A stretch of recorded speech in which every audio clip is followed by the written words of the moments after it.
Hello good afternoon everyone. Research methodology class में आपका स्वागत है। कल हम लोगों ने बेटा बात की थी ऑब्जेक्टिव्स ऑफ रिसर्च की कि रिसर्च के जो ऑब्जेक्टिव्स होते हैं वो क्या होते हैं। ठीक है, उस ऑब्जेक्टिव्स में भी आपके दो ऑब्जेक्टिव्स रह गए थे, that is your third one, to innovate new ideas.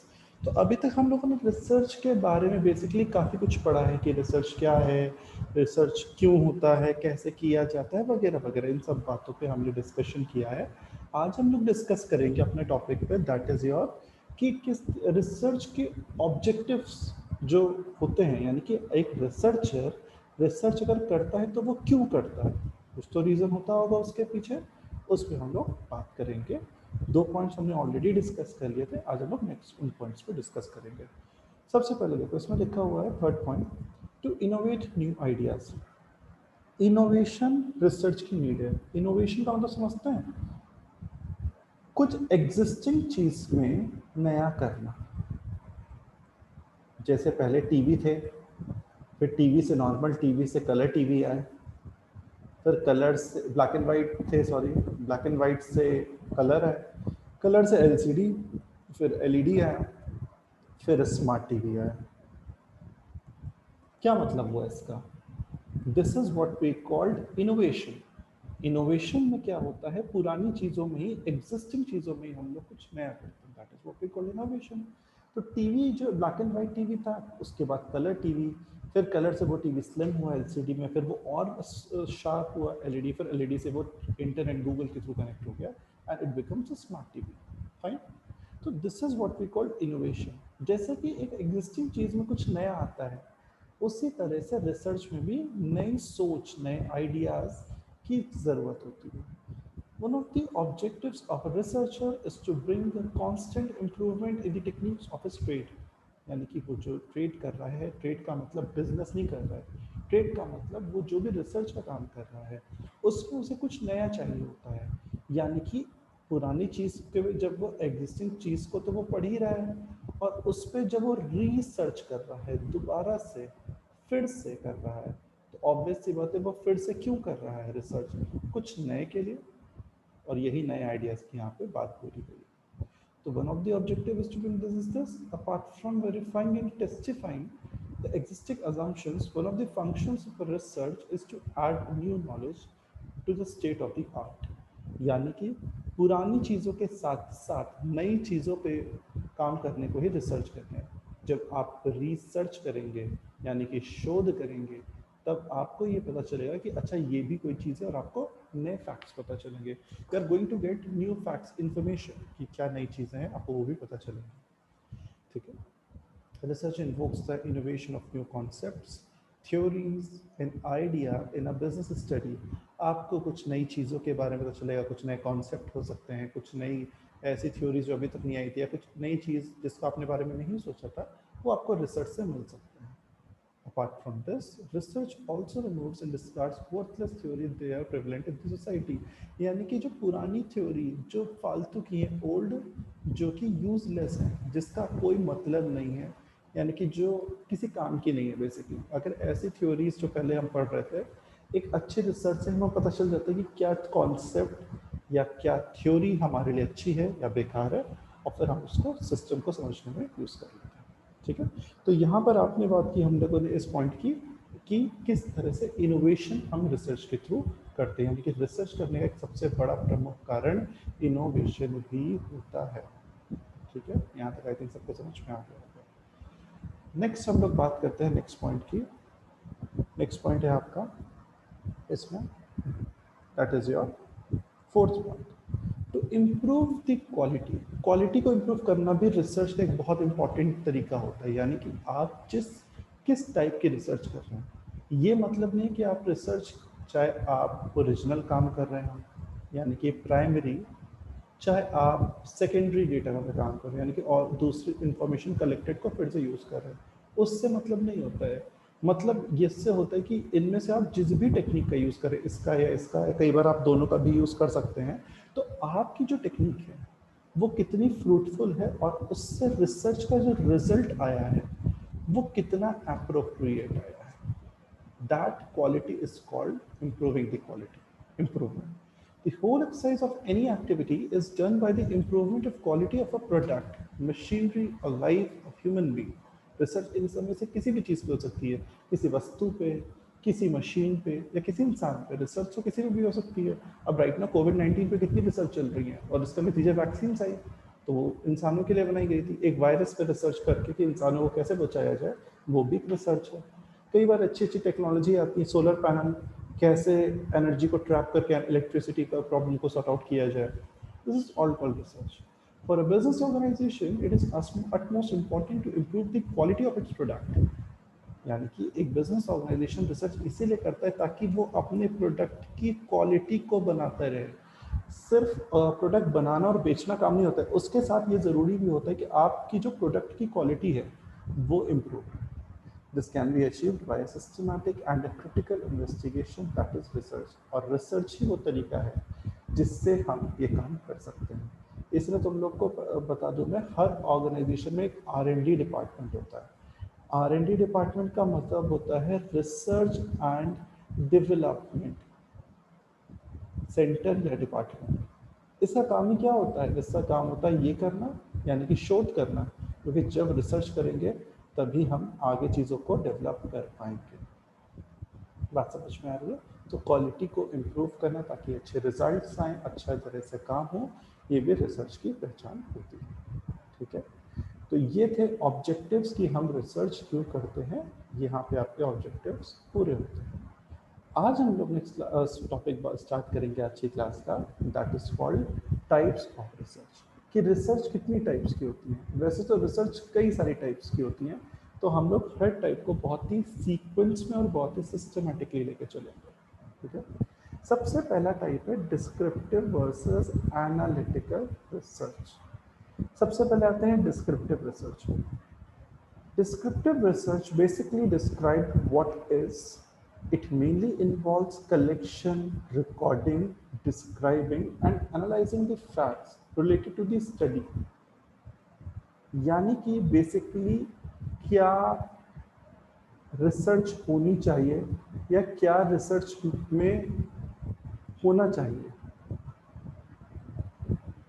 ये डिस्क्रिप्टिव आपको बताता है। उसमें हम किस तरह से फैक्ट्स कलेक्ट करें, किस तरह से इंफॉर्मेशन कलेक्ट करें, कौन से सोर्स को कैसे चूज़ करें, क्या हमारा टॉपिक है, उस टॉपिक को हम किस तरह से उसमें चेंजेस करें, या उस टॉपिक को हम किस तरह से उसके और करीब जाएंगे इंफॉर्मेशन कलेक्ट करने के लिए। ये डिस्क्रिप्टिव रिसर्च होती है। आगे देखो लिखा है tries to find the existing status, trends and state of affair in a phenomena. यानी कि ये बताता है कि हम किस ट्रेंड, जैसे करंट में लोग ऑनलाइन से ज़्यादा इन्फॉर्मेशन ले रहे हैं ऑफलाइन से, तो हमने पाया कि ऑनलाइन अगर हम गूगल फॉर्म्स क्रिएट करते हैं तो 1 मिनट के अंदर हम कई लोगों को भेज सकते हैं और हमें मास में इंफॉर्मेशन मिल सकती है। तो क्यों? क्योंकि ऑनलाइन चलन बढ़ गया है, चीज़ें आजकल ऑनलाइन बहुत हैं। ऑफलाइन सारे लोग ऑनलाइन अब प्रिंट आउट हार्ड कॉपी लगा के लोग इन्फॉर्मेशन ही लेते हैं। एक क्वेश्चनर बनाएंगे, एक इन्फॉर्मेशन देंगे, आपको मेल कर देंगे या व्हाट्सएप कर देंगे और आप उसको फिल कर दो। तो this is what we call information collect करना। The descriptive research involves survey, but they are not really data collection, as they involve measurements, classification, analysis, comparison and interpretation। तो सिर्फ और सिर्फ इंफॉर्मेशन को इकट्ठा करने का काम इसमें नहीं होता है डिस्क्रिप्टिव में।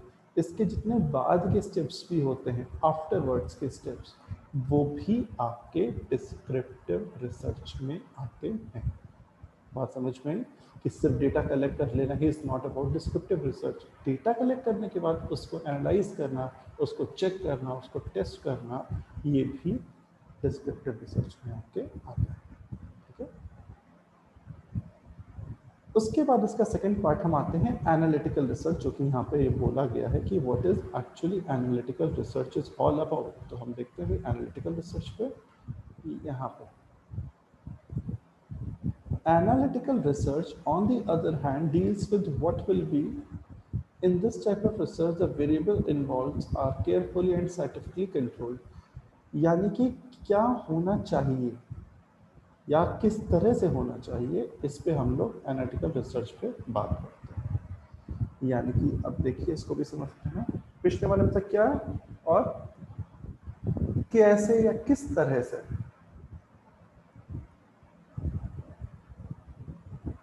ये बात करती है एनालिटिकल रिसर्च। इसको एक्सपेरिमेंटल रिसर्च भी कहते हैं, और ये बहुत ही सोफिस्टिकेटेड टेक्निक होती है। सोफिस्टिकेटेड का मतलब होता है कि बहुत ही कह सकते हैं अप्रूव्ड, बहुत ही मेजर की गई और बहुत ही एक्सेप्टेबल टेक्निक होती है, जिसको हर कोई बहुत इजी हैंड टू हैंड लेता है।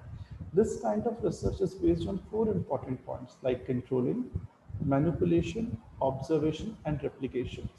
इन चारों पे ये रिसर्च बेस्ड होती है, यानी कि हम किसी भी चीज़ों का एक्सपेरिमेंट करके, किसी भी कंडीशन को हमने कंडीशन ली, और उस कंडीशन को प्रूव करने के लिए हमने उस पर एक्सपेरिमेंट किया, और उस एक्सपेरिमेंट से जो रिजल्ट आया उससे हम पता कर सकते हैं कि रिसर्च हमारी कितनी सही है कि नहीं। ठीक है, तो ये बहुत ही सोफिस्टिकेटेड होती है, जिसमें चीज़ें ऑटोमेटिकली प्रूव हो जाती है। इसी प्रूविंग की वजह से, प्रूफ की वजह से इसको सोफिस्टिकेटेड टेक्निक का नाम दिया गया। ठीक है, तो ये था आपकी पहले 2 इंपॉर्टेंट टेक्निक्स ऑफ, या कह सकते हैं टाइप्स ऑफ रिसर्च। अब आते हैं next, applied versus fundamental research. देखिए, अप्लाइड रिसर्च में क्या बोला गया है, इट इज एक्शन ओरिएंटेड और सॉल्यूशन ओरिएंटेड। अप्लाई करना, जो भी समस्या है यानी कि प्रॉब्लम है, उस प्रॉब्लम का तुरंत सोल्यूशन प्रोवाइड करना। अप्लाइड इज एक्शन ओरिएंटेड और सोल्यूशन ओरिएंटेड। हमने समस्या पे एक्शन लिया तो हमें उसका समाधान मिल गया, सोल्यूशन मिल गया। तो यही चीज़ यहाँ पे बोली गई है। The main goal of an applied research is to obtain an immediate, मैंने कहा ना तुरंत, फौरन, तुरंत हमें इस प्रॉब्लम पे काम करना है। Immediate, specific and practical solution of a problem that a business organization is facing right now. For example, business में चल रही है, हर ऑर्गेनाइजेशन में समय कोविड-19 से हर कोई त्रस्त है, परेशान, जीना हराम करके रखा है इस कोविड-19 ने सबका, कोरोना ने। तो हमें गो कोरोना गो नहीं करना है। पहली चीज़ तो हमें कुछ नियम कानून फॉलो करना है। फॉर एग्जाम्पल, कोई भी ऑर्गेनाइजेशन है, ठीक है, तो वहाँ पर कम से कम आप स्टाफ बुलाएं।